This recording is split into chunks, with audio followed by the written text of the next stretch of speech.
గణేష్ నవరాత్రి సందర్భంగా ఈ మీటింగ్ పెట్టినందుకు ముఖ్యంగా పోలీస్ డిపార్ట్మెంట్ వారికి థ్యాంక్ యూ చెప్తూ మీ చేసిన మా సిఏ గారికి, ఎంపీడీఓ గారికి, మన ఎంఆర్ఓ గారికి, ఎలక్ట్రికల్ ఏఏ గారికి, మన ఎస్ఐ గారికి, రాజు గారికి, అలానే హిందూ చైతన్య వేదిక సభ్యులందరికీ నమస్కారం. అలానే కృషి చేసిన భక్తులందరికీ కూడా నమస్కారం.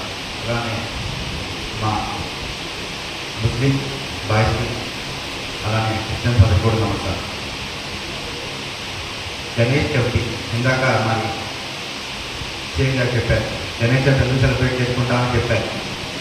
కాబట్టి మీ అందరికీ ఇంకో విషయం తెలుసా అంటే మనం ఆల్రెడీ పెద్ద పెద్ద విగ్రహాలు పెడుతున్నాం కాబట్టి ఒక చిన్న విషయం చెప్తాను.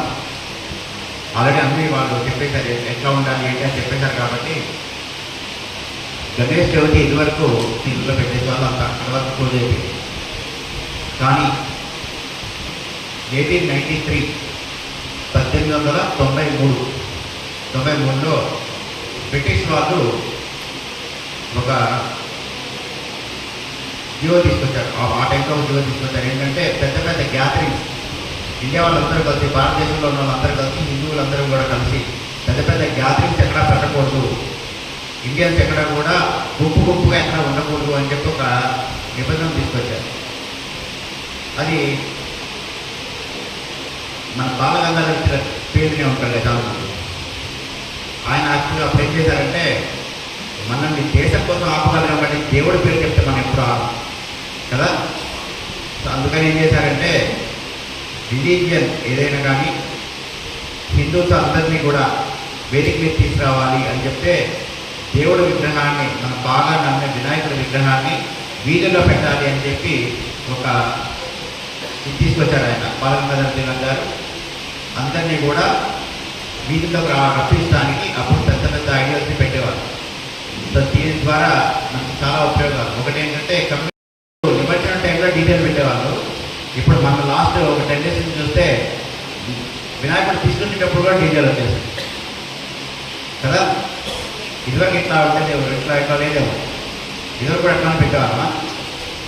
ఇప్పుడే కొత్తగా స్టార్ట్ అయ్యారు. ఇదివరకు ఓన్లీ నిమజ్జనం టైంలో డీజే, ఇప్పుడు నిమజ్జనానికి వెళ్ళిపోతున్నాడేమో అన్నట్టుగా ఇప్పుడే పెట్టేస్తాం. యాక్చువల్గా ఇప్పుడు మీరు తీసుకొచ్చేది దానికి పూజ చేసి ప్రాణప్రతిష్ఠ చేస్తే తప్ప అది వినాయకుడు అవ్వడు. మరి మాకు తెలిసిన నా ప్రకారం ప్రాణప్రతిష్ఠ చేయకుండా ఉన్నప్పుడు అది వినాయకుడే కాదు, దాంట్లో ఏది పవర్ లేదు అని అర్థం. అంటే నార్మల్గా మీరు తీసుకొచ్చిన ప్లాస్టర్ ఆఫ్ ప్యారిస్, మరి దేవుడు ప్లాస్టర్ ఆఫ్ ప్యారిస్లో ఉంటాడా? నాకు తెలియదు, మీరే చెప్తారు. సో అందుకని దయచేసి ఒకటి ఆలోచించండి, మనం ఎందుకు పెడుతున్నాం? మన ఎంజాయ్మెంట్ కోసం పెడుతున్నామా, నిజంగా హిందుత్వం కోసం పెడుతున్నామా అనేది ఆలోచించుకోవాలి. మన ఎంజాయ్మెంట్ కోసం అయితే దేవుడిని ఎందుకు అడ్డం పెట్టుకోవడం? మనం ప్రశాంతంగా డిజైన్ పెట్టుకోవచ్చు, ఫంక్షన్ పెట్టుకోవచ్చు, ప్రశాంతంగా చికెన్ భోజనాలు, మటన్ భోజనాలు, ఫిష్, ప్రాన్స్ ఇవన్నీ పెట్టుకొని ప్రశాంతంగా అందరం కూడా దొరికేయచ్చు. పాటలు పెట్టుకొని పెద్ద పెద్ద సౌండ్ పెట్టుకొని వెళ్ళిపోవచ్చు. కానీ ఒక దేవుడిని అడ్డం పెట్టుకొని మనం డీజే సౌండ్ పెడతాం, ఫుల్గా మనం చేయాల్సిన పనులన్నీ చేస్తాం, కానీ దేవుడి పేరు మాత్రం చెప్తాం. ఓం అంటావా అని పాటలు పెట్టుకుంటాం, అంతే కదా. పెట్టమా పెడతాం. కానీ దీనికి అడ్డం ఏంటంటే దేవుడిని మాత్రం ముందు చూపిస్తాం, మనం పెట్టేది మాత్రం ఇట్లాంటి వాటి పెడతాం. మనం అందరం ఏదైతే చేస్తున్నామో నెక్స్ట్ మన తరాలు కూడా అదే అలవాటు పడతాయి. కాబట్టి ఇప్పుడు నుంచి కానీ మనం మార్చుకుంటే వెళ్తే, ఇందాక సీఎం గారు చెప్పినట్టు వన్ ఆఫ్ ద బెస్ట్ నిమజ్జనం చేసిన ప్లేసెస్లో జగ్గంపేట ఒకటి అవ్వాలంటే మనందరం కూడా కలిసి చేస్తే ఇదవుతుంది. సో తప్పకుండా కూడా ఈ కొన్ని అంటే అన్నీ ఒకేసారి మనం చేంజ్ చేయొద్దు, వద్దు పెట్టవద్దని కూడా చెప్పట్లేదు. అద్భుతంగా మనం అందరూ చేయాలి. పెద్ద పండుగ, చాలా పెద్ద పండుగ, మనందరం కూడా బాగా బ్రహ్మాండంగా ఎంజాయ్ చేసే పండుగ. సో తప్పకుండా మనందరం కూడా కలిపి బ్రహ్మాండంగా చేసుకుంటాం. దీనికి కావాల్సింది మనకేంటంటే, ఈ సంవత్సరం ముఖ్యంగా ఈ సంవత్సరం చూస్తే మీరు స్టేట్ గవర్నమెంట్ ఎక్కడా కూడా రూపాయి డబ్బులు కూడా తీసుకోవట్లేదు.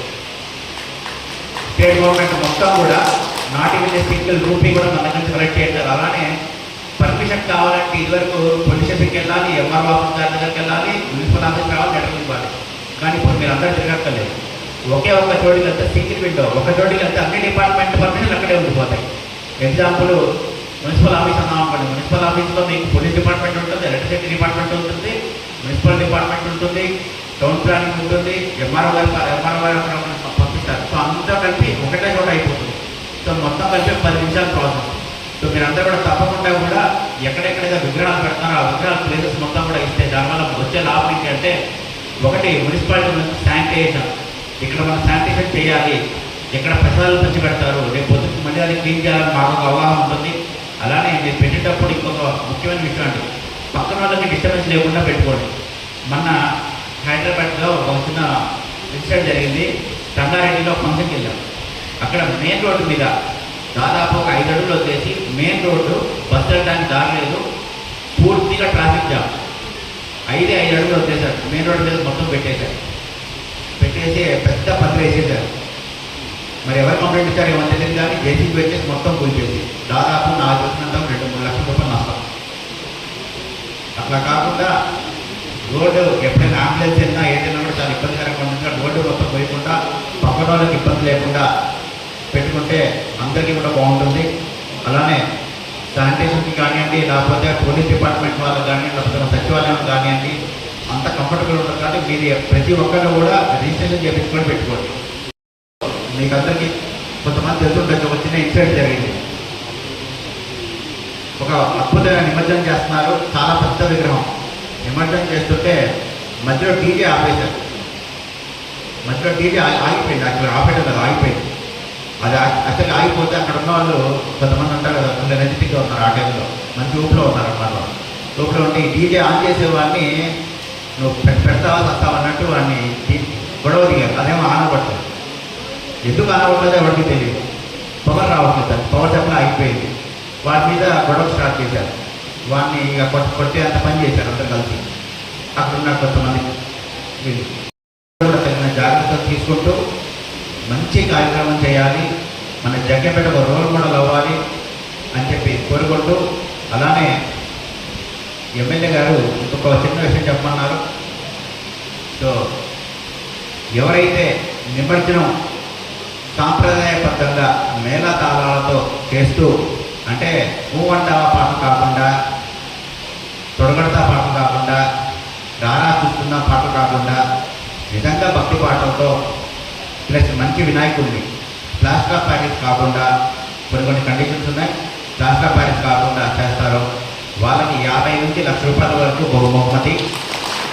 అది కూడా ఇక్కడ కాదు, ఎమ్మెల్యే గారు, ఎంపీ గారి సంవత్సరంలో కలెక్టర్ గారి చేతుల మీదుగా, అలానే మన సిఐ గారు, డిఎస్పీ గారు, సిపి గారి చేతుల మీదుగా ఆ కమిటీ వాళ్ళందరినీ కూడా జగ్గయ్యపేటలో అద్భుతంగా వాళ్ళని సన్మానించి బెస్ట్ ఇమర్షన్ జరిగింది. అంటే బెస్ట్ మన నిమజ్జనం జరిగిన వాళ్ళు ఎవరైతే చేయగలరో వాళ్ళకి 50,000 రూపాయల నుంచి 1,00,000 రూపాయల వరకు క్యాష్ ప్రైజ్ బహుమతి.